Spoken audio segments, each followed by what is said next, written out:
Senator صابر شاہ مشواڑی، chairman مسلم league نون راجہ ظفر الحق، مفتاح اسماعیل سمیت senior leadership کا مریم نواز سے اختلاف سامنے آیا ہے۔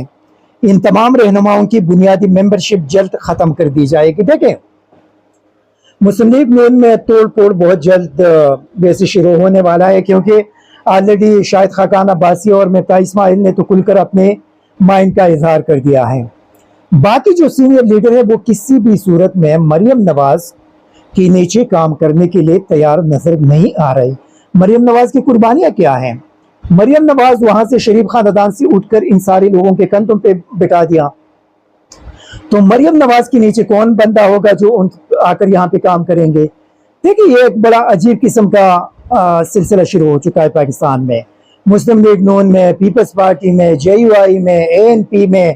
آپ خاندان سے کسی بھی بندے کو اٹھا کر پارٹی میں جو سینئر قیادت ہے ان کے کندھوں پہ بٹھائے، وہاں پہ کوئی بھی کچھ بھی نہیں کہہ سکتا۔ اگر کسی نے کچھ کہا تو ان کو پارٹی سے نکال دیا جائے گا۔ یہ ابھی ان رہنماؤں کے آپ آنے والے دنوں میں دیکھ لیں گے کہ ان کا کیا حشر بنے گا۔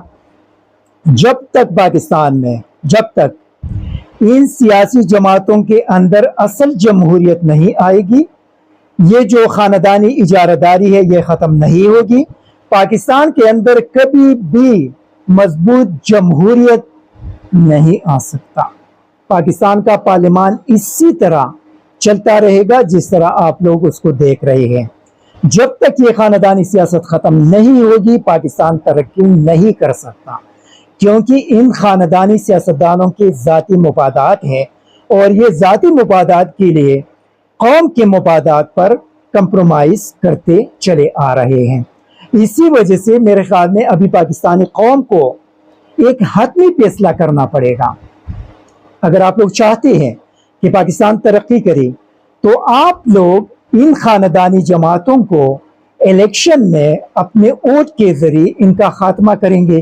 جب تک آپ ان سیاسی خاندانی جماعتوں کا خاتمہ نہیں کریں گے اپنے ووٹ کے ذریعے، اسی وقت تک پاکستان میں کبھی بھی آپ کے بچے ایک آزاد زندگی نہیں گزار سکتے، آپ کے بچوں کو کبھی بھی میرٹ نہیں مل سکتا، آپ کے بچوں کو کبھی بھی ایک خوشحال زندگی نہیں مل سکتی۔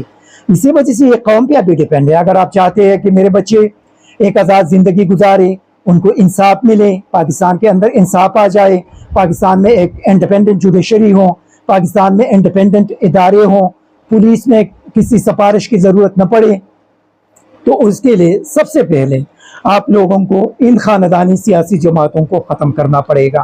جب آپ ان خاندانی سیاسی جماعتوں کو ختم کریں گے، ایک اوریجنل پولیٹیکل جماعت آ جائے، تو اس کے بعد آپ کے ملک کے اندر ترقی ہوگی، عدلیہ آزاد ہوگی، آپ کا جو پولیس ڈپارٹمنٹ ہے، باقی جو ادارے ہیں وہ سارے کے سارے آزاد ہو جائیں گے۔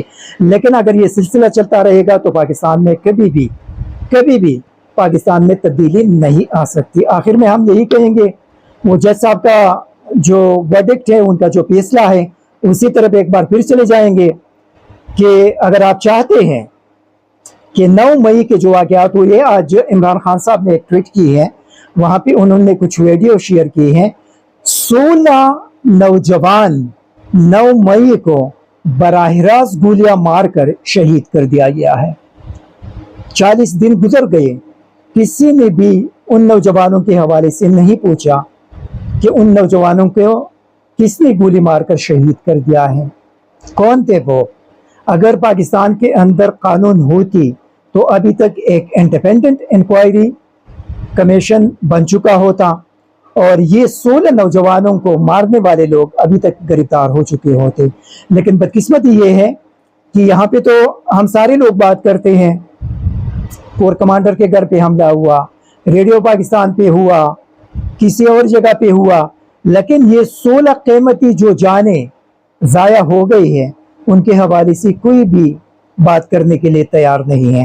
میرے خیال میں سپریم کورٹ آف پاکستان کے معزز ججز صاحبان پر مشتمل ایک انڈیپینڈنٹ کمیشن بننا چاہیے، جس میں ان قومی اثاثوں پر حملے کرنے والے، ان کے پلاننگ کرنے والے، اس دن سیکیورٹی غائب ہونے اور ساتھ یہ 16 جو نوجوان شہید کر دیے گئے ہیں، ان تمام چیزوں کا احاطہ ہونا چاہیے. اس میں جو بھی لوگ انوالو ہیں ان کو قوم کے سامنے لانا چاہیے اور ان کو نشان عبرت بنانا چاہیے. Thank you very much. ISTV Pakistan کو سبسکرائب کریں اور بیل آئیکن کو دبائیں مزید ویڈیو اور اپڈیٹس کے لیے.